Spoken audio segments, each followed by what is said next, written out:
आज 6 डिसेम्बर 2020 एउटा ऐतिहासिक दिवस।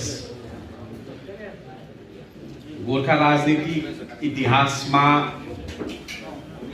विश्वको धेरै विश्व इतिहास हेर्दा भारतीय राजनीतिक इतिहास हेर्दा भारतको विश्वको कुरा नगरौँ लामो भएर जान्छ र भारतीय राजनीतिक इतिहास हेर्दा भारतको राजनीतिक इतिहासमा तीनवटा सबैभन्दा महत्त्वपूर्ण दिनहरू 15 अगस्त भारत स्वतन्त्र भएको दिन, 26 जनवरी भारत गणतन्त्र भएको दिन र 2 अक्टोबर महात्मा गान्धी जन्मेको दिन।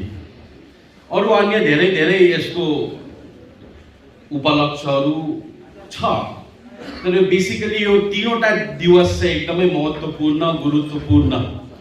त्यस्तै गरी गोर्खा राजनीतिक इतिहासमा पनि 500 वटा यस्तो महत्त्वपूर्ण गुरुत्वपूर्ण एउटा ऐतिहासिक दिनहरू छ, जसमा 6 डिसेम्बर 2005 पनि एउटा ऐतिहासिक दिवस थियो। भन्नु त यहाँ सबै पार्टीहरूले कुनै पनि भाषण ऐतिहासिक भाषण भन्छ, भट्याउँछ, तर अब आज विशेष गरी यो कालिम्पोङको प्राङ्गणमा यो विकास सङ्घ प्राथमिक पाठशाला आप्पाको एउटा देन र जुन प्रकारले यो पाठशालालाई माया गरेर यहाँको समाजहरूले यहाँ यो मेन्टेन गरेर राखेको छ, यति राम्रो। 1991 मा बने तापनि अरू जग्गामा त जीर्ण अवस्था भयो, तर आप्पाले एउटा माया गरेर दिएको एउटा कोसेलीलाई जुन प्रकारले तपाईँले संरक्षण गर्नुभयो, त्यो अब आप्पाले बनाएको, आप्पा स्वयं उपस्थिति भएर उद्घाटन गरेको।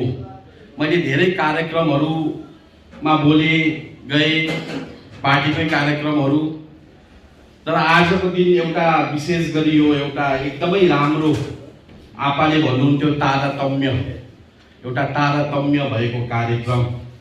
आज देवी देवता पनि खुसी भयो। यो मञ्चमा म जुत्ता नलगी आएको कारण चाहिँ यो देवी देवताले आयो। यहाँनिर 4 जना जुन नाच्नु भयो, डरलाग्दो नाच्यो, त्यो एक्टिङ गरेको नाच होइन, डरलाग्दो। अब सबैले देख्नु सक्दैन, मैले पनि देखिनँ, तर आयो। रातो लाउनु हुने, फेटा लाउनु हुने, उहाँ पनि हो, डरलाग्दो हो।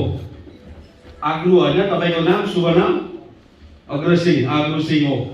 यतापट्टि जानुभएछ, उहाँ पनि मुजुरको लाउनु भएको थियो, त्यो मुजुरकोमा पनि आयो। काशी हाङमापट्टिको आयो, 3 जनालाई लासा आङमा, कुई आङमा आयो, बिचकोलाई कुई आङमा शरीरमा आएको जस्तो लाग्यो। यता हाम्रो कृष्ण छेत्रीज्यू पनि रामरी नाच्नु भयो, एकदमै आयो। यो के हो? यो नाच के हो म अहिले बताउँछु। 6औं अनुसूची हामीले कसरी प्राप्त गर्यौं? 6औं अनुसूचीको ठुलो आन्दोलन भएन, बम पड्काउनु परेन, जेल जानु परेन। यसै कारण हामीले त्यति पत्याएनौँ यो 6औं अनुसूचीको आन्दोलनलाई। 6औं अनुसूचीको अचिभमेन्ट हामी त देखावटीमा छौँ। आन्दोलन गर्नु पर्यो, नौटङ्की गर्नु पर्यो, तर अब एउटा 6औं अनुसूचीको आन्दोलनमा एउटा नानीले बेद पनि नखाई, एउटा गोली पनि नचली, यत्रो ठुलो अचिभ हुँदा पनि त्यसको हामीले मूल भाव बुझ्नु सकेनौँ। र यति राम्रो कार्यक्रम अर्गनाइज गरेकोमा कालिम्पोङको युवा भाइहरूलाई, कालिम्पोङ कमिटीलाई, के कमिटीहरू छ, अब बादमा मिल्दै जान्छ, यो के एक हुनुपर्छ। अब चलेको जस्तो लाग्यो, कालिम्पोङ चल्यो, ट्रेन चल्यो। अब पक्रिहाल्नुपर्छ, डिब्बाभित्र कम्पार्टमेन्टमा पक्रिहाल्नुपर्छ। फर्स्ट क्लास होस् कि जेनरल होस्, तपाईँहरू चलिहाल्नुपर्छ। फर्स्ट क्लासमै चढ्छु भने पनि ट्रेन छुट्टिन्छ, ढिलो हुँदा साथीभाइहरू। अब चल्यो कालिम्पोङ। नरेन्द्र मोदीले भनेको थियो नि, जब गुजरातबाट उसलाई प्राइम मिनिस्टर प्रोजेक्ट गरेको थियो, त्यति बेला विरोध थियो। नरेन्द्र मोदीलाई सबैले समर्थन गरेको थिएन प्राइम मिनिस्टरसिपको लागि, तर मोदीले एउटा भाषण दिनुभएको थियो, आप चलो या न चलो, वो चले ना या न चले, हम तो चल गए, मेरे साथ देश भी चलेगा भनेको थियो। त्यस्तो यहाँनिर युवाहरू चल्यो, बुद्ध दाजुहरू चल्यो, सुरज जोजोहरू चल्यो, गौतम भाइहरू चल्यो, प्रणय भाइहरू चल्यो। अब तपाईँहरू पनि चल्नुपर्छ, तालमा ताल मिलाएर चल्नुपर्छ, एक हुनुपर्छ, एकता जरुरी छ। र अब विषयवस्तु अलिकति भङ्गारी, अब धेरै विषयमा मैले बोल्नुपर्ने, अब राजनीति पनि बोल्दाखेरि राजनीति जस्तो पनि देख्नु हुँदैन, मैले बोलेको जस्तो पनि लाग्नु हुँदैन। कारण एउटा एचिभमेन्ट डे हो, एचिभमेन्ट मागेको होइन, फेरि 6 शेड्युल डे भनेको होइन हामीले, तर एचिभमेन्ट हासिल गरेको हामीले। किनभने गोर्खा राष्ट्रिय मुक्ति मोर्चाको धेरैवटा एचिभमेन्टहरू छ। मैले भने त हाम्रो 3वटा दिवसमा एउटा यो 22 जुन पनि एउटा महत्त्वपूर्ण दिवस। महात्मा गान्धी 2 अक्टोबरमा जन्मेको, गोर्खा गान्धी सुभाष घिसिङ 22 अक्टोबरमा जन्मेको। 1 अप्रेल 1980, 1 अप्रेल पनि ठुलो हो, हरियो झन्डा जन्मेको दिवस। 1988, 22 अगस्त 1988 त्यो पनि ठुलो गोर्खा अकर्ड भएको, गोर्खा अकर्ड एग्रिमेन्ट होइन, मामुली हस्ताक्षर भएको होइन, पिन्टल भिलेजमा एउटा पण्डाल बनाएर एग्रिमेन्ट भएको होइन, दिल्लीको कलकत्तामा भएको राजभवनमा गोर्खा अकर्ड भन्छ, गोर्खाले न्याय पाएको ठुलो हो। 23 अगस्त लगातार भोलिपल्ट 88 सालमा गोर्खा अकर्ड भएपछि हामीले एउटा ग्याजेट नोटिफिकेसनबाट भारतको प्रथम दर्जाको नागरिकता, नेहरू र गान्धी जस्तो, अय्यर र पटेल जस्तो हामी पनि फर्स्ट क्लास सिटिजन भएको दिन, एनआरसी र सिएले नछुट्टिने त्यो डकुमेन्ट। अब यसरी राजनीति छ। हामी एचिभमेन्ट गर्ने पार्टी हो, एचिभमेन्ट गर्ने, ल्याउने, पारलाई दिने। तर अचिभमेन्ट गर्ने पार्टी के अचिभ गरेर पार फर्किँदा हामीले गोली खानु पर्यो। आप्पालाई गोली चढाएको हो, आप्पालाई फेब्रुअरी महिनामा गोली हानेको 3 कटेरामा एचिभ गरेर ल्याउँदा, ठुलो चिज फते गरेर ल्याउँदा। तर आज बेडीको ठुटा पनि नलिएर कलकत्तामा आत्मसमर्पण गर्ने मान्छेलाई कस्तो स्वागत गर्दैछ तपाईँ हेर्नुहोस् त। बेडीको ठुटा पनि नल्याउने मान्छेलाई स्वागत भएको हेर्नुहोस् न तल। आम्मामा त्यस्तो छ हाम्रो क्यारेक्टर, हाम्रो नेचर। हामीले चिन्नु सकेनौँ, गु र गोबरमा अन्तर गर्नु सकेनौँ, हाम्रो दुर्भाग्य। आज म यहाँ B1 6 schedule woman and political सल्युसनमा 6 शेड्युल हुनुपर्छ यो भन्ने होइन, तर दिल्लीलाई यति बताउने कि यति चाहिँ हामीले हासिल गरिसकेको छौँ। 6औं अनुसूची जस्तो एउटा संवैधानिक व्यवस्था हामीले हासिल गरिसकेको छौँ, अलरेडी अचिभ्ड। अब कि त यो भन्दा माथिको दिनु पर्यो तपाईहरुले, या त अब यही नै दिनुपर्ने हो। यो भन्दा तलको हामी मान्दैनौँ। अघि यहाँ कसैले वक्ताले, ठुल्ठुला वक्ताले हामी नाम लिँदैन भन्दै, अब नाम त लिनै पर्छ, बुबु भन्नै पर्यो, बुबु भन्नै पर्यो। अब बुबुले यो बुझ्यो नि, दिल्लीमा बुबुले बुझ्यो, दिल्लीमा बसेर 12 वर्ष बुझेर हुँदैन रहेछ। बुबु किन बङ्गो महासागरमा डुब्नु पर्यो, किन तल भएर लम्पछार भएर दिदीको शरणमा जानु पर्यो? किनभने उसले बुझ्यो वास्तविकता, सत्यता। तर उसकोमा त्यो आँट छैन, हृदयमा आत्मबल छैन, सत्य छैन, र उसले कहिले पनि भन्दैन।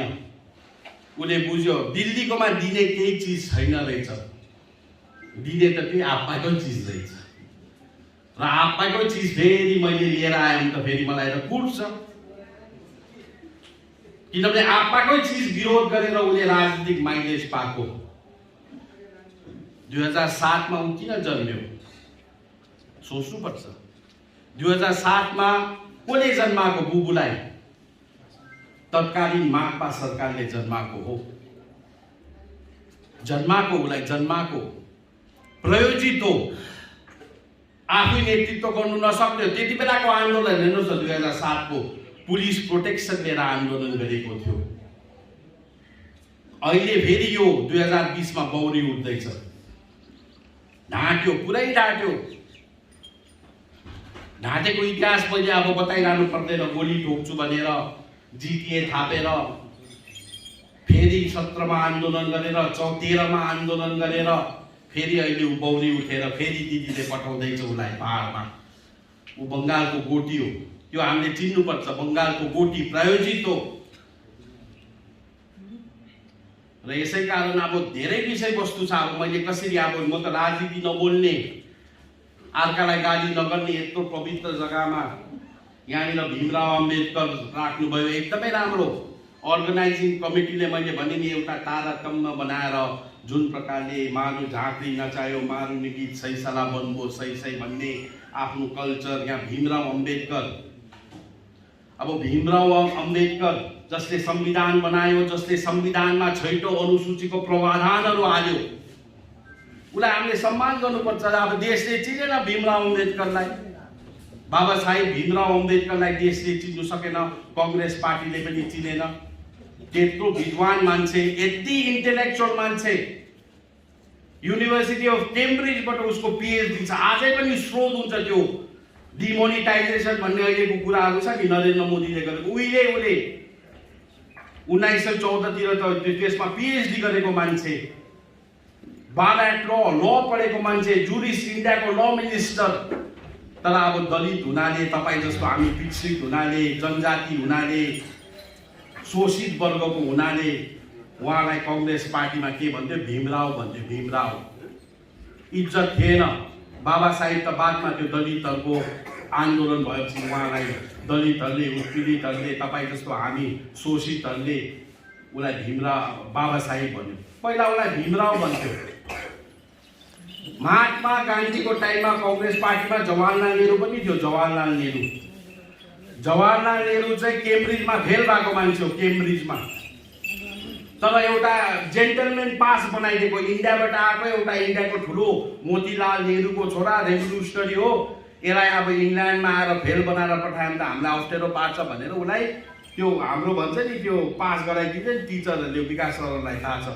अलिकति त्यो मार्क्स दिएर अब भाइपाती जगतमा त्यसले उसलाई पनि पास गराएर जेन्टलमेन पास गरेर ऊ इन्डियामा फर्किँदा चाहिँ अब कुलीन परिवारको पण्डित भाइपाती जगत त्यहाँ पनि त्यति बेला उसलाई चाहिँ फेल हुनेलाई चाहिँ Pandit Jawaharlal Nehru, first class first हुने पीएचडी गर्नेलाई चाहिँ भीमराव। त्यस्तो थियो यो देशमा पोलिटेक्निक, अहिले पनि छ। र ऊ भारतको संविधानमा 6औं अनुसूची हाल्ने मान्छे, हाम्रो लागि एउटा प्रावधान बनाइदिने मान्छे। र बीचमा त अब कुरै नगरौँ, अतुल्य सुभाष घिसिङ, गोर्खाको भाग्य विधाता, हाम्रो गोर्खाल्यान्ड शब्दको जन्मदाता। आज मैले उहाँलाई पनि स्मरण गरेर बोल्नुपर्छ। र यतापट्टि सुषमा स्वराज, कति खुसी लाग्यो। गोर्खाको लागि कुनै भारतीय नेताले पोस्ट इन्डिपेन्डेन्स सदनमा आफ्नो कुरा गोर्खाको लागि बोलेछ भने त्यो सुषमा स्वराज हो। अहिले त इन्टरनेटको जमाना छ, युट्युबको जमाना छ। सुषमा स्वराज अन गोर्खाल्यान्ड भनेर टाइप गर्नुहोस्, हेर्नुहोस् गोर्खा र 6औं अनुसूचीको लागि कस्तो बोलिदिएको छ। त्यति मात्र होइन, अघि विकास सरले, भक्तजयू सरले भन्नुभयो पार्लिमेन्ट्री स्ट्यान्डिङ कमिटीको 6 सेड्युलको बिल जब लोकसभामा इन्ट्रोड्युस भन्दा अब्जेक्सन भयो, षड्यन्त्र लागेको थियो। अब्जेक्सन हुँदा त्यो parliamentary standing committee on home अफेयर्समा गयो, त्यहाँबाट पठाइदियो, जाँच गर जुन अपोजिसन हुँदैछ, जुन विरोध हुँदैछ त्यो ठिक हो कि होइन, दार्जिलिङ पहाडलाई 6 सेड्युल ठिक छ कि छैन, फिटनेस हो कि होइन भनेर पार्लिमेन्ट्री स्ट्यान्डिङ कमिटीमा पुगाएपछि चाहिँ पार्लिमेन्ट्री स्ट्यान्डिङ कमिटीले 9 दिनको हेरिङ गर्यो लोकसभामा। 9 दिनको हेरिङ भयो होम मिनिस्ट्री अफ होम अफेयर्समा। 9 दिनको हेरिङ, दिनको 2 घण्टाले 18 घण्टाको हेरिङ भयो। यो डेलिबरेसन भयो पार्लिमेन्ट्री स्ट्यान्डिङ कमिटीको। यो हाम्रो लेजिस्लेटिभ पार्लिमेन्ट्री स्ट्यान्डिङ कमिटीको होम अफेयर्सको यो बिल हो। एन्टायर हाम्रो मान्छेले गएर विरोध गर्यो। 21 भन्दा ज्यादा संस्थाहरूले यहाँ गएर विरोध गरेको छ यो पार्लिमेन्ट्री स्ट्यान्डिङ कमिटीमा। 3 जना पार्टीले मात्र सपोर्ट गर्यो। सत्य आपा सुभाष घिसिङको ओरल एभिडेन्सको उहाँले कुरा गर्नु हुँदै थियो। आपाले डिफेन्ड गरेको छ पार्लिमेन्ट्री स्ट्यान्डिङ कमिटीमा, यहीँ छ ओरल एभिडेन्स। सुनवाई गर्यो। भारतको 31 जना एमपी को एउटा कमिटी थियो। 31 जना एमपी, 11 जना लोकसभाको थियो, 20 जना राज्यसभाको थियो। त्यसमा मुरली लालकृष्ण अडवाणी थियो, ममता ब्यानर्जी थियो, सचिन पाइलट थियो, अल पार्टी इन्डियाको सम्पूर्ण जति पनि पोलिटिकल पार्टिजहरूको विभिन्न पोलिटिकल पार्टिजहरूको एमपी लिएर त्यो पार्लिमेन्ट्री स्ट्यान्डिङ कमिटी थियो, त्यसको हेड त्यसको चेयरम्यानसिप चाहिँ उहाँ सुषमा स्वराज, अतुल्य सुषमा स्वराज थियो। र उहाँले हेरिङ गरिसकेपछि गोर्खाको सुनवाई भयो, सबै विरोध गर्ने, सब विरोध गर्ने। अब विरोध गर्दा के भयो मैले बताउँछु। विरोध गर्दा के भयो, एउटा भनिन्छ नि आफ्नो खुट्टामा बन्चोरो हान्नु, विरोध गर्दा चाहिँ बन्चोरोमा गएर आफ्नो खुट्टा हान्नु भएको जस्तो छ। यो 11 जात गोष्ठी भन्ने संस्थाहरू छ नि, उनीहरूलाई थाहा भएन हामीले के गर्यौँ भनेर। आरसीआईको रिपोर्टहरू पनि छ। अहिले 11 जात गोष्ठीको ठुल्ठुलो आवाज गर्दैछ यिनीहरूले 11 जात गोष्ठी हुनुपर्छ। हो, हामी पनि मान्छौँ 11 जात गोष्ठी हुनुपर्छ, तर यिनीहरूको प्रोसिजर थिएन, यिनीहरूले जानेन कुन लाइनमा हिँड्नुपर्छ। सुभाष घिसिङको लाइनलाई झाँक्री धामी झाँक्रीको लाइनलाई डिस्कार्ड गर्यो उनीहरूले पोलिटिकल लाइन ममता ब्यानर्जीको पैसाको लाइन छान्दा डिरेल भयो उनीहरू।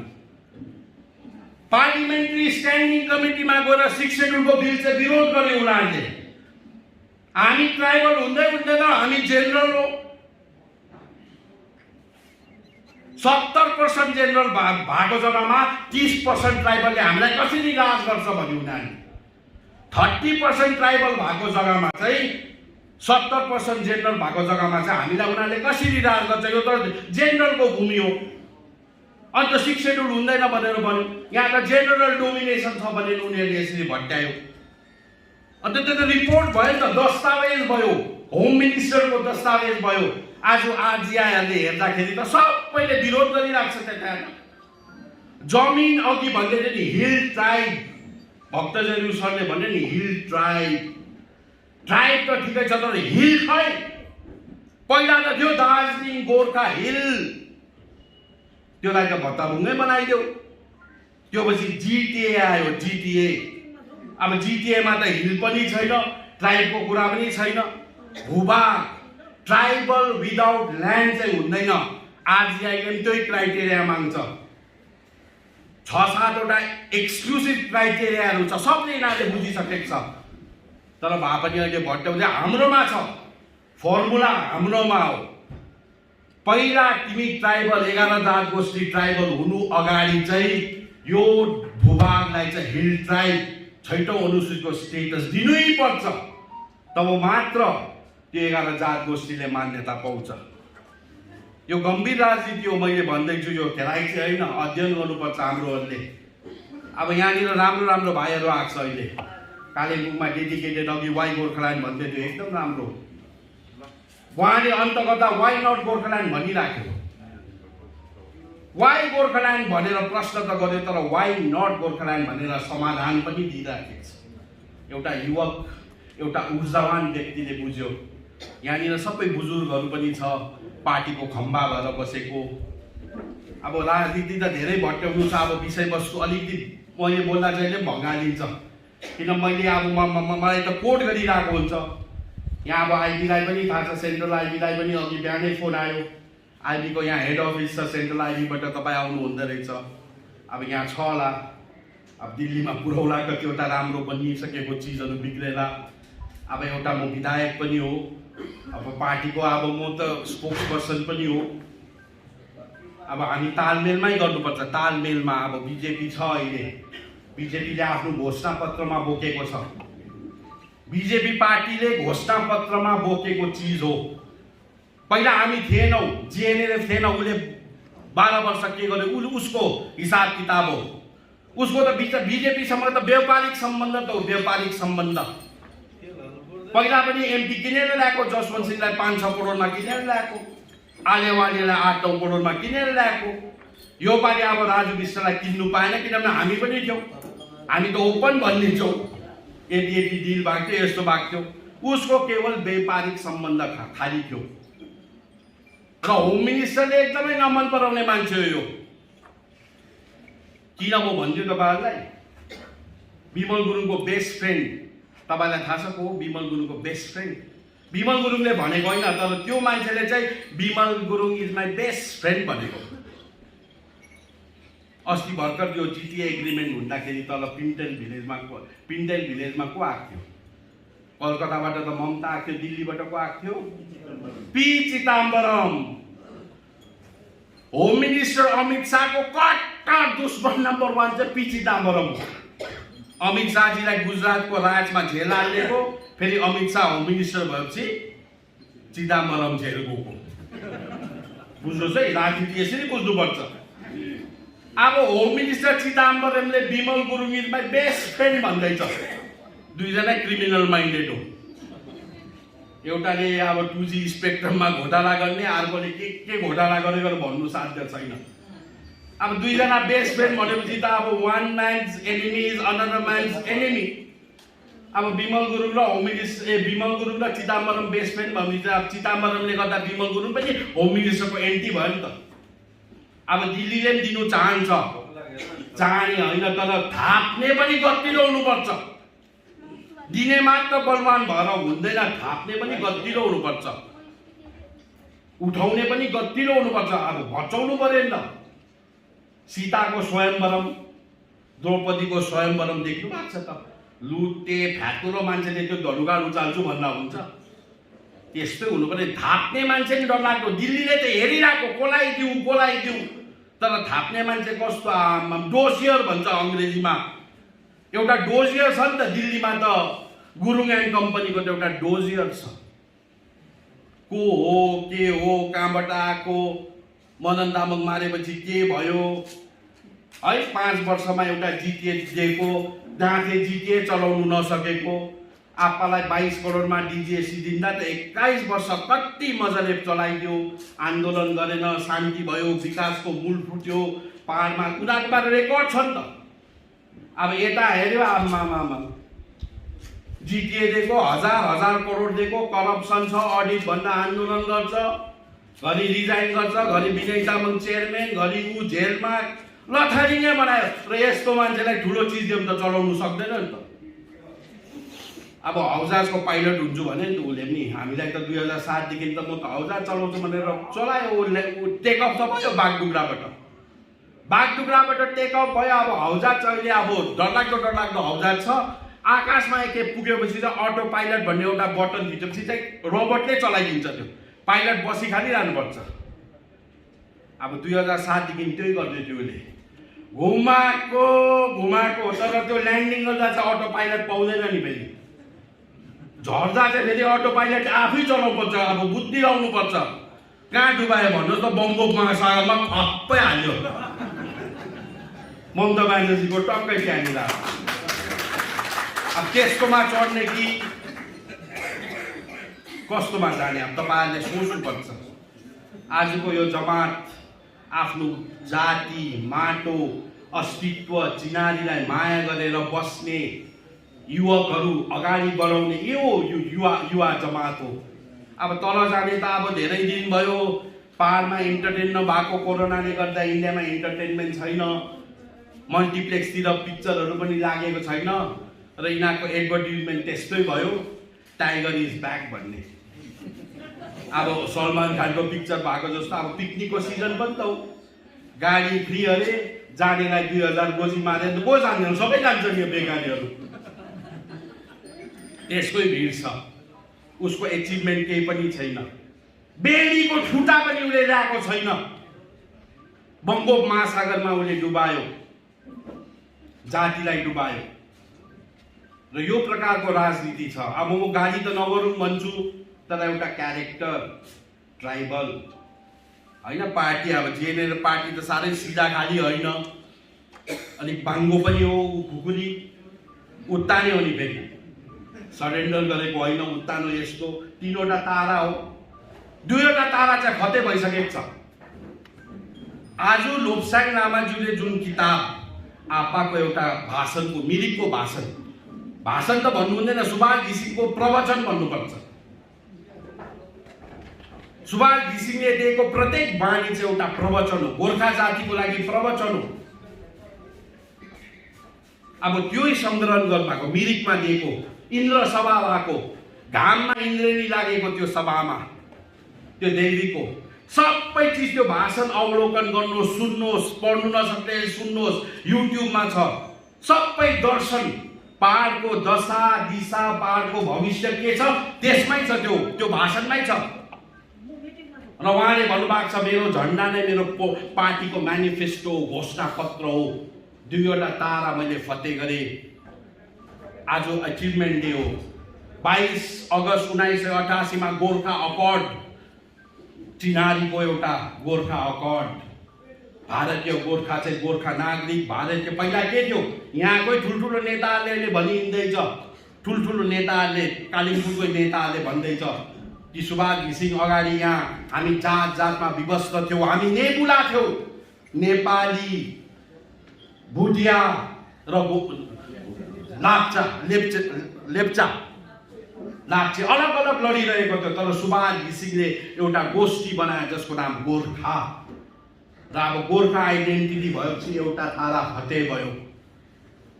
5 डिसेम्बर 2005 मा जब दार्जिलिङ अकर्ड भन्छ, फेरि त्यो चाहिँ भूभागको अकर्ड हो, त्यसलाई चाहिँ दार्जिलिङ अकर्ड भन्छ। पहिलाको नागा अकर्ड, मिजो अकर्ड जस्तो एउटा ठुलो अकर्ड हो।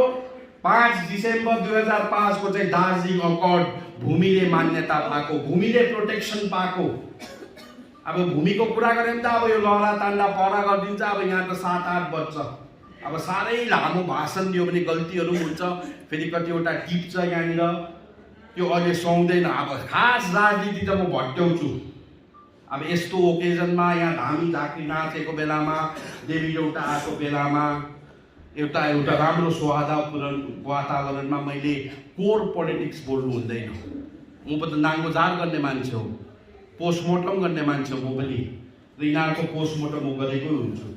र हाम्रो 2वटा तारा फतेह भइसकेको छ। अब दुश्मनी लागेर एउटा तारा फतेह हुनु दिएन। आज 5 डिसेम्बर 2005 मा एचिभ गरेकोलाई 2007 मा पास गरिदिएको भए आज हामी 3rd स्टार, तेस्रो ताराको लागि लड्दै गरेको हुन्थ्यौँ। र यहाँ भक्तजयू सरले एउटा नयाँ कुरा इन्भेन्ट गर्नुभयो, सिकाउनु भयो, बुझाउनु भयो। सिम्पल कुरा हो, 2टा शब्द हो, पर्मानेन्ट पोलिटिकल सल्युसन र पर्मानेन्ट पोलिटिकल सेटलमेन्ट। सल्युसन र सेटलमेन्ट फेरि 2टा अर्को कुरा हो। यसमा पनि हामी गम्भीर हुनुपर्छ। Settlement and solution.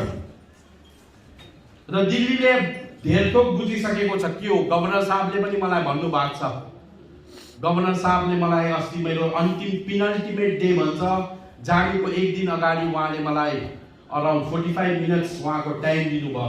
त्यति बेला धेरै सङ्घ संस्थाहरूले भेटे, अरूलाई सबलाई 4-4 मिनट 5-5 मिनट दिनुभयो। तर अब दार्जिलिङमा एउटा एमएलए भनेर उहाँले मलाई दिनुभयो।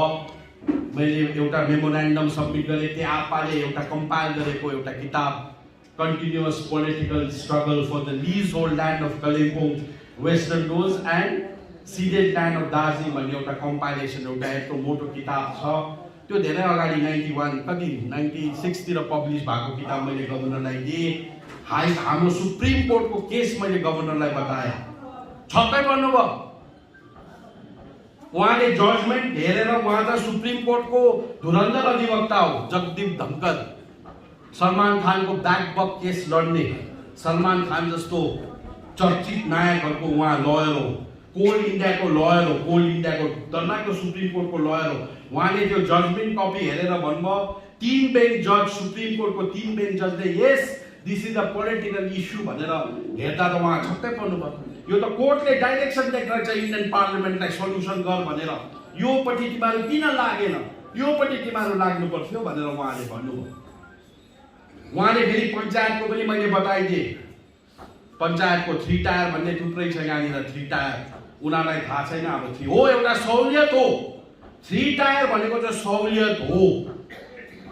3 टायर पञ्चायत हुँदा, एउटा जिल्ला परिषद हुँदा एउटा सहुलियत हो। तर यिनीहरूको प्रोपोगेन्डा छ, यसमा डरलाग्दो उयो लुकेको एजेन्डा छ।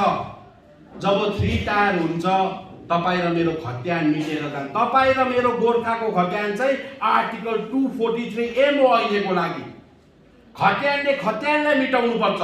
244A मा हाम्रो समाधान भन्छ ठिकै छ, 244 त्यो मिलाउँदा हुन्छ। बङ्गालदेखि हामी कसरी अलग, बङ्गालदेखि हामी कसरी भिन्न भन्नु त भन्छौँ, जाति संस्कृति भाषा केमा भन्नुमा खाली छ। तर संविधानमा दस्तावेज अङ्कित चाहिँ 244M र 244ZC हो। गोर्खा हिल भनेर अहिले पनि लेखेको छ। संविधानमा कमा हाल्नु चर्को पर्छ, कमा र फुल स्टप। देखाउ त लु, पाहाडमा जन्मेको ठुल्ठुलो बुद्धिजीवीहरूले देखाउ त संविधानमा एउटा फुल स्टप हालेर। हाम्रो एउटा प्याराग्राफ हालेको छ गोर्खा हिल भनेर, त्यसलाई बिगार्नु दिनु हुँदैन। जिल्ला परिषद लागू भयो भने त भोलिपल्ट त हामी त बङ्गालको एउटा अर्डिनेरी जिल्ला भयो त, बङ्गालकै भयो त। स्पेशल स्टेटस हो। 371 मा नागाहरूले पाएको, मिजोहरूले पाएको, तेलङ्गानाहरूले पाएको स्पेशल स्टेटस जस्तो छ। अब यो यो यो अनेक, अब यो गम्भीर विषयवस्तु, धेरै लामो भाषण दिनुपर्छ मैले, तर अब यो धेरै कुरोहरू छ। मैले अब तपाईँहरूलाई सबै कुरो बताउनु सक्दिनँ यहाँनिर। अब मैले भनिहालेँ तपाईँहरूलाई एउटा चिज चाहिँ म देखाउन चाहन्छु। हाम्रो यो एचिभमेन्ट डे भनेर हामीले मनाउँदैछौँ चारैपट्टि।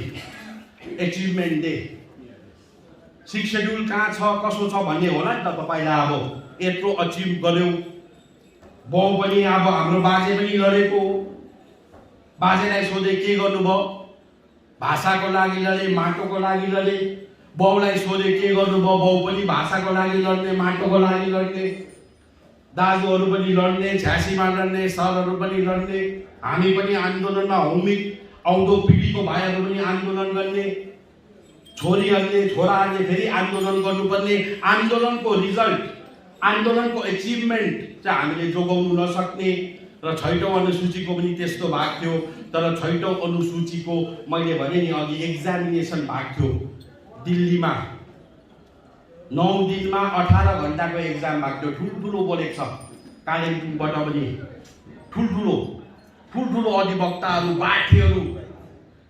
अहिले उनीहरूले सिक्दैछ, तर गाली गर्नु हुँदैन। कालिम्पोङको कालो टोपी लाउनेले सिक्यो, धेरै लाइनमा आएको छ, सलामै गर्नुपर्छ उनीलाई। कालो टोपी लाउने एउटा बुद्धिमान, कालो टोपी लाउने छ, उसलाई गाली गर्नु हुँदैन। अहिले लाइनमा आएन नि त, लाइनमा आउँदैछ ऊ पनि। पहिलाको भुलहरू सुधार्दैछ। 6 शेड्युल ठिकै छ, 1-2वटा अमेन्डमेन्ट गर्यो भने म स्वीकार गर्छु। म यो मञ्चबाट, कालिम्पोङको यो पवित्र भूमिबाट, एउटा यो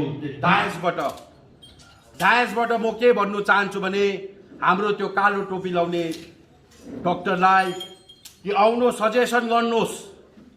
हामी खुला छौँ। अध्यक्ष मोहन घिसिङले भन्नुभएको छ, म खुला छु, म सुन्छु तपाईँहरूलाई, तपाईँहरूको कुरालाई सुन्छु।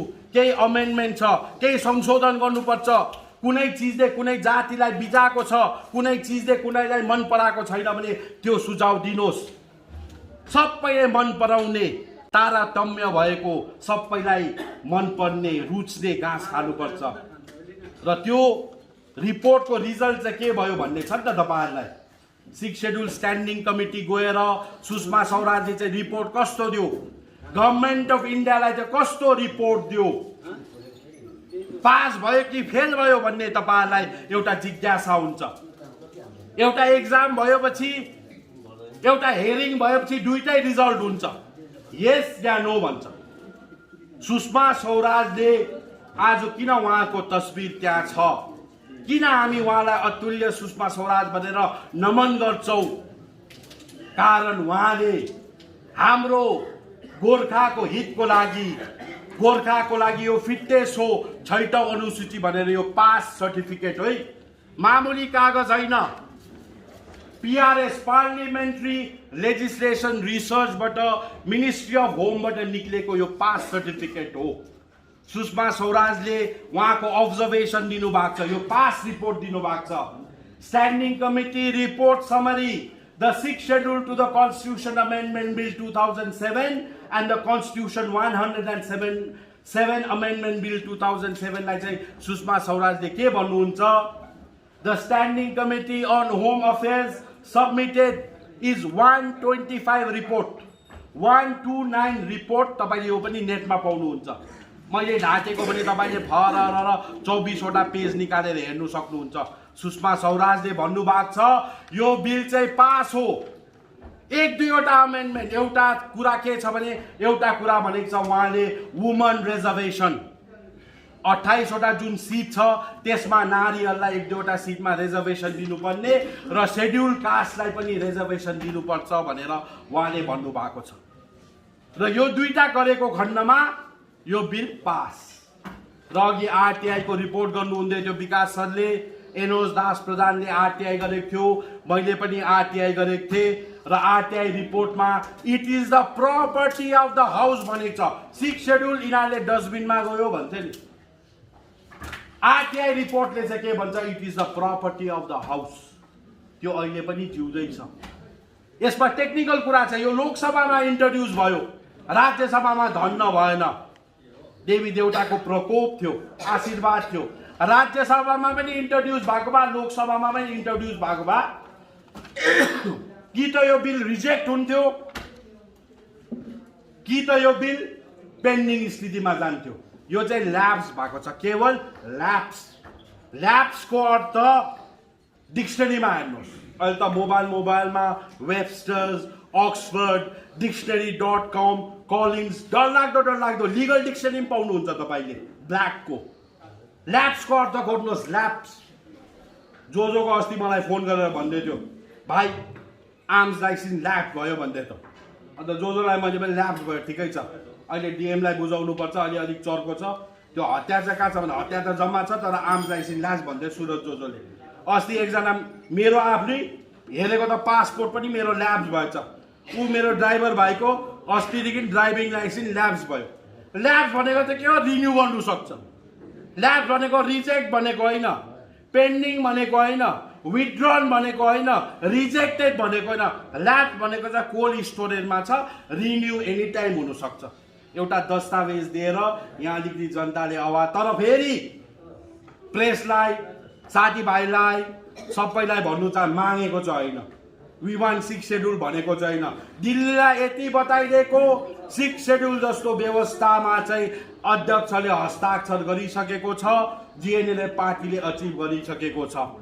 इन्डियामा कुनै पनि व्यवस्था सबैभन्दा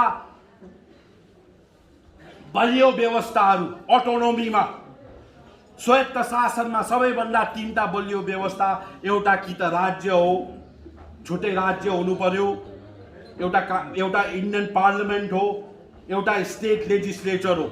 एउटा इन्डियन पार्लियामेन्ट भन्छ कानुन जहाँ बनिन्छ, एमपीहरू, र एउटा विधानसभा जहाँ म गएको छु, एमएलए, कानुन बनाउने क्षमता। एमपीलाई पनि कानुन बनाउने क्षमता छ, एमएलएलाई पनि कानुन बनाउने, स्टेट लेजिस्लेचर। त्यस्तै लेजिस्लेटिभ पावर आफ्नै कानुन बनाउनु सक्ने कहाँ छ, 6 शेड्युल भित्र छ। अघि यहाँनिर लोप्साङ जोजोले राम्रो कुरा गर्नुभयो।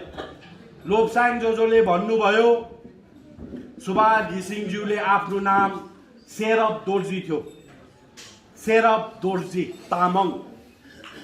उहाँले, मैले त आफ्नो राजनीतिक जीवनमा प्रथमचोटि यस्तो एउटा व्यक्ति देखेँ जसले आफ्नो नाम आफै बदल्यो।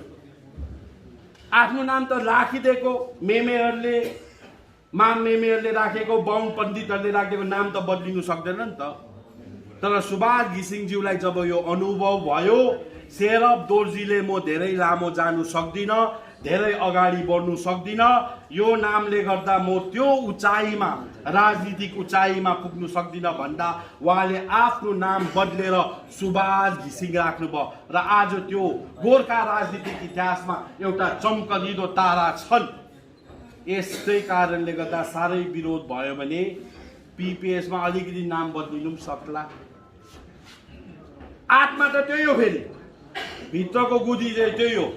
साह्रै भयो नि त, अब साह्रै विरोध गर्यो, छैटौँ अनुसूची भन्दा मान्छेले बुझेन, जात जातमा विभाजन हुन्छ भन्ने एउटा डरलाग्दो आरोप। जात जातमा विभाजन हुन्छ भन्ने त्यसको पनि म एउटा क्ल्यारिफिकेसन दिन्छु तपाईँलाई। यहाँनिर ड्राइभरहरूले खालि सिट पाउँछ, ड्राइभरहरूले खालि सिट पाउने, जेनरलले सिट नपाउने, यस्तो दुष्प्रचार भयो। यहाँनिर तपाईँहरूलाई म दिन्छु, यहाँ हेर्नुहोस् है, मैले निकालेको होइन यो parliament of India, Rajya Sabha, department related to parliamentary standing committee, यो रिपोर्ट हो।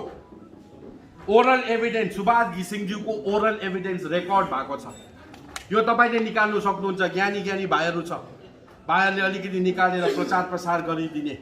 सुभाष घिसिङज्यूले के भन्नुहुन्छ यहाँनिर उहाँले ओरल एभिडेन्सको बुदा 4 मा 4 नम्बर बुदामा श्रीमान सुभाष घिसिङले भन्नुभएको छ there is inherent fault in the MOS reservation for scheduled tribe and non-scheduled tribe community was opposed by the administrator. Subhash Gising administrator vehemently.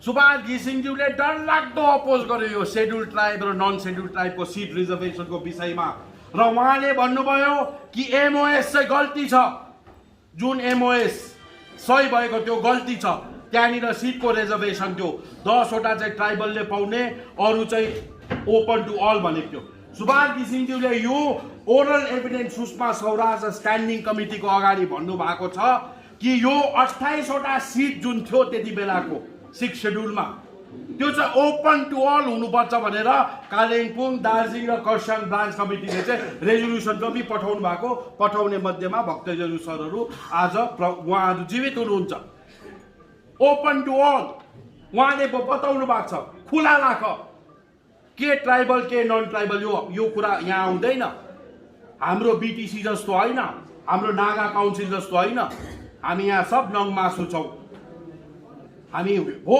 Gorkha tribe अहिले त्यो कुराहरू आउँछ र यो समेत उहाँले भन्नुभएको छ यो कुरा कहिले पनि हाम्रो विपक्षको साथीहरूले देखाउँदैन भट्ट्याउँदैन बताउँदैन अब 6औं अनुसूची त्यो एक्सपायर भयो भन्छ मैले पनि एकचोटि भनेको थिएँ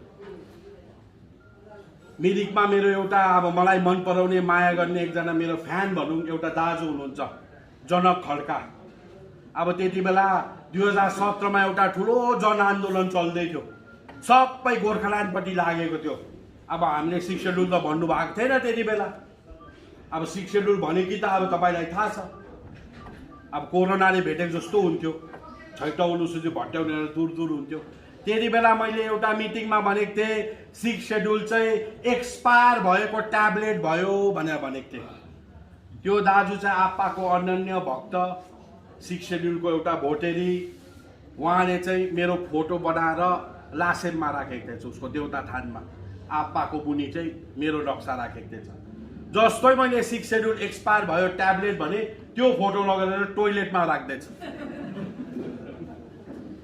जिम्बाले नाना भाती बोल्छ टोइलेटमा राख्दैछ त्योपछि यो आन्दोलनको यिनीहरूको नौटङ्की देखेपछि चाहिँ एक दिन फेरि मैले भाषणमा भने कि हो 6औं अनुसूची चाहिँ एक्सपायर भएको ट्याब्लेट पक्का हो तर फ्याक्ट्री चाहिँ एक्सपायर भएको छैन भन्थे ट्याब्लेट त एक्सपायर हुनसक्छ नि त दबाई बनाउने फ्याक्ट्री त दिल्ली हो होम त्यो चाहिँ एक्सपायर भएको छैन फेरि टोइलेटबाट निकालेर तितेपाती झरेर देउता दानमा राखेको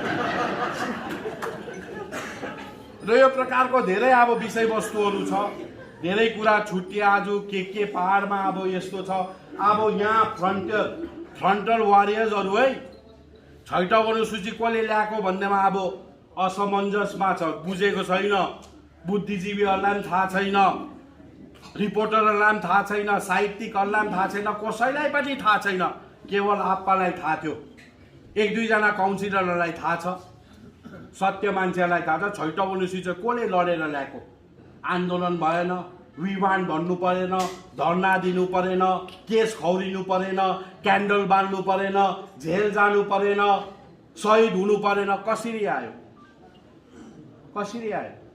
फेरि त्यो सैनिकहरू हामीलाई चाहिएको छ यहीँ बस्नेहरू बिजुवा झाँक्रीहरू उनीहरूले बाण हान्छ फेरि थाहा छ कि तपाईँहरूलाई सत्यहाङमा कुइहाङमा पारोहाङमा लासोहाङमा देवीहरू बाण पनि खजुर बाण नाग बाण वज्रबाण कतिले त वज्रबाण पनि हान्नु सक्छ उहाँले हान्नुपर्छ अब दुश्मनलाई बिगार्नेलाई पहाडको नराम्रो गर्नेलाई तपाईँले आफ्नो देउता थानमा बसेर कामेर देवी देउता बढेर वज्रबाण हालिदिनुहोस् तपाईँलाई आइपिसी लागेर देख्दैन त त्यो बाण आइपिसी लाग्छ पुलिसले पक्रिनु डराउनु पर्दैन तपाईँहरू देख्छ त बाण तपाईँले हालेको बाण कक्रक्कै बनाइदिनुपर्छ बिगार्नुपर्छ उहाँरै थियो आप्पाको सेनामा उहाँरै थियो आज आप्पा जिउँदो भएको भए 6औं अनुसूची भाग भए 30,000 खान्थ्यो एउटा झाँक्रीको स्यालेरी 30,000 लामाहरूको पनि त्यस्तै हुन्थ्यो उहाँहरू बाँदर देव नचाउनेहरू, कुइहाङमा पुज्नेहरू, जलेश्वर महादेव आएको थियो अघि, कहाँ गयो यहाँको? मुजुरको पाँच लाख रहेछ, अलिक मिलेन फेरि, मुजुरको पाँच लाउनु हुँदैन। यसै कारण काशीपट्टिको देवी देवताले पक्रियो उहाँलाई। मुजुर भनेको त कृष्ण हो, त्यो त 5th सेड्युलको हो।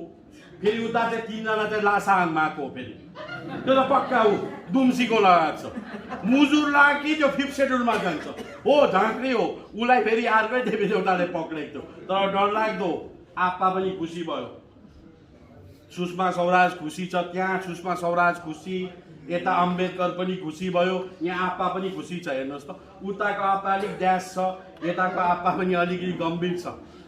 अब आप्पा चिन्ता छ नि त, आप्पालाई चिन्ता हुन्छ उहाँलाई अब आफ्नो जातिको। अब कोही कोही बेला चाहिँ त्यो यही अनुहार हेर्दा कोही कोही बेला तपाईँले अर्कै देख्नुहुन्छ। आज सबै देवी देउराली सबै खुसी भयो, यहाँ यो सक्सेस भयो।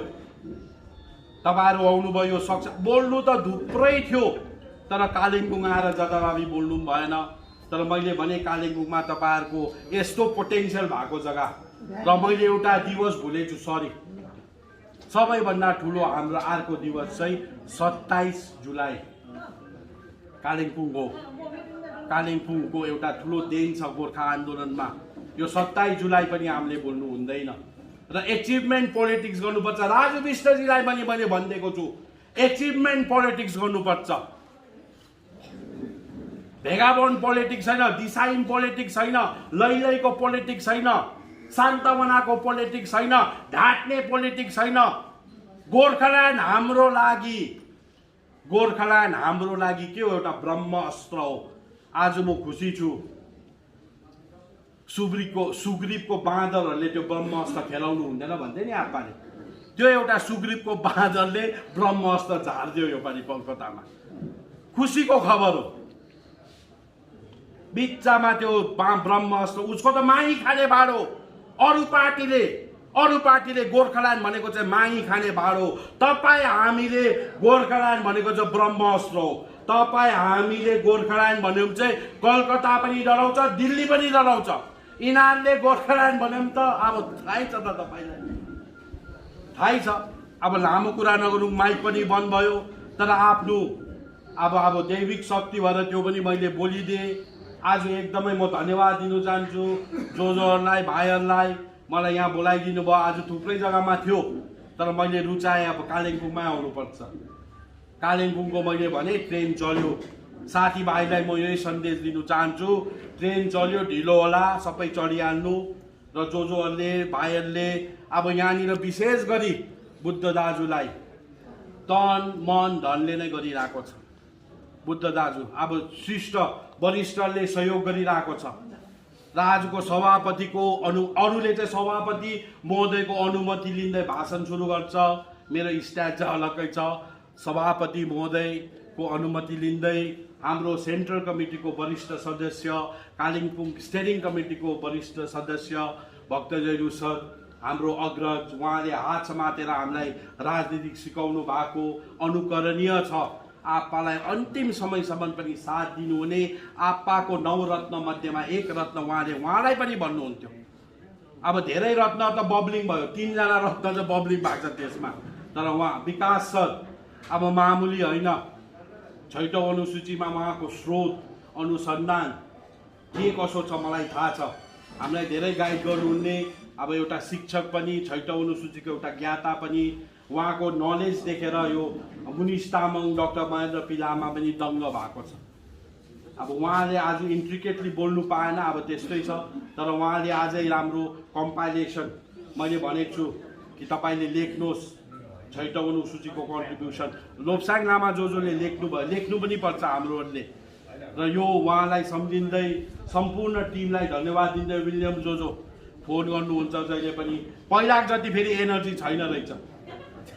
पहिलाको विलियम योन्जन जुनले यो 6 सेड्युलको त्यो भट्टाएको थियो, आममा आप्पाले भन्थ्यो उसले नै थामेको थियो त्यो टम्पै। अब त्यो टेम्पो अलिकति घटेको बढाउनु पर्छ। विलियम जोजो त्यस्तै सबैलाई अब याद गर्दै, यहाँ डिके सरहरू हुनुहुन्छ। अब नाम कतिको लिनु सक्दिनँ, शहीद परिवारको पनि छ, युवा भाइहरू पनि छ।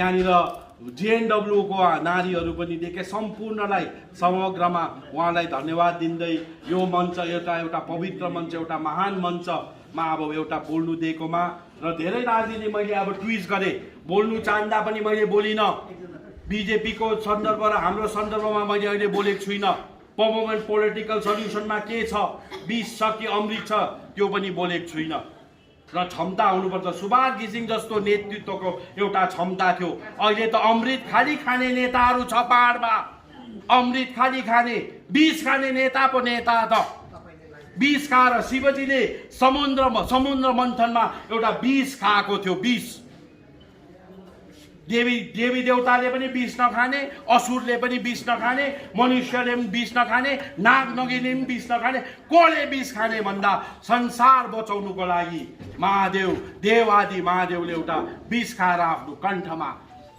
राख्नु भएको थियो र उहाँलाई नीलकण्ठ भन्छ त्यस्तै छैटौँ अनुसूचीको उहाँले भन्नुभएको छ त्यो लोप्साङ लामाज्यूले कम्पाइल गरेको त्यो भाषणमा छ कि मैले खाइदिए 20 अब मलाई पोल्छ जातिको लागि 20 खाने नेता हो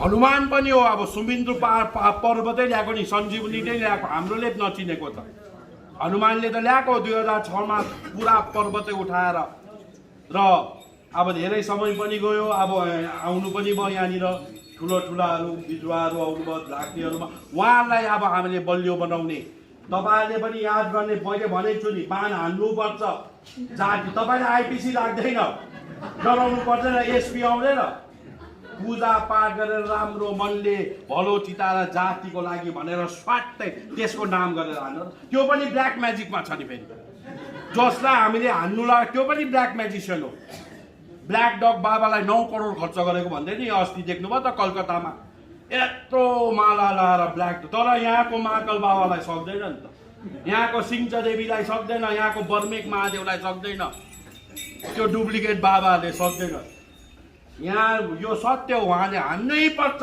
रिक्वेस्ट हो तपाईँले हान्नुपर्छ गोर्खाको भविष्यको लागि हान्नुहोस् हामी सक्दैनौँ लड्नु लड्यो भने पुलिस आउँछ घरमा तर तपाईँहरूलाई एक्टिभेट गराउनुपर्छ बुद्ध भाइको जिम्मा हो खोज्नु लट्टे झाँक्री खोज्नु वन झाँक्री खोज्नु छ यहाँनिर 6 जना वन झाँक्री पनि छ डरलाग्दो भुइँफुट्टुवाहरू पनि छ टिम बनाउनु पूजा गराउनु हाम्रो खोर्सानी डराउनु पर्दैन हातमै डराउँछ आप्पालाई बिमारी बाँड्नु खोर्सानी डराएको हो नि त यिनीहरूले र स्वात्तै गर्नुपर्छ राम्रो एकदमै यहाँ देवी देवतामा आयो यति भन्दै अब हस्यौली पनि गरिहाले राजनीति पनि भनिदिइहाले तर अब भन्नुपर्ने कुरा चाहिँ भनेको छुइनँ तपाईँ र हाम्रो हितमै हुन्छ त्यो लुकाउनु पर्छ हामीले उदाङ्गो गरेर राजनीति गर्दा चाहिँ हामी कहीँ पनि नपुगेको आप्पाले सबैलाई एकातिर आफू एकातिर भन्छ नि त्यस्तो थियो आप्पाले भन्थ्यो भिस्टालाई मार्नुको लागि बुफोर्स तोप लानु हुँदैन क्याटिस लानुपर्छ अब मैले क्याटिसै हान्दैछु बुफोर्स हान्नु पनि आउँछ वज्रबाण चलाउनु पनि आउँछ र जिएनएलए पार्टी खेलाइची पार्टी होइन हरियो झन्डा मैले भने एउटा राष्ट्रको जस्तो झन्डा छ यो घरमा राख्यो भने रोग कष्ट बिमारी हुँदैन दुःख हुँदैन अब तिमीले राख न अहिले त मैले भने त यो झन्डाहरू के भयो जब सर्टिफिकेट जस्तो भयो केटाहरूको गोजीमा त एउटा टिएमसी को झन्डा हुँदो रहेछ एउटा अहिले त 3टा भयो पहिला त 2टा थियो एउटा जनमुक्तिको झन्डा एउटा टिएमसी को झन्डा स्वाट्टै यता अफिसमा गएर त्यो झन्डा देखायो त जब कार्ड जस्तो रहेछ काम पाइहाल्दो रहेछ लालकोटीमा गएर सट्टै त्यो झन्डा देखाएपछि काम पायो मिरिक म्युनिसिपालिटीमा फेरि दिदीको झन्डा काम पायो अब अर्को मैले मुख पुसेको झन्डा माग्छु अब त्यो चाहिँ कहाँ देखाउनु पर्ने अब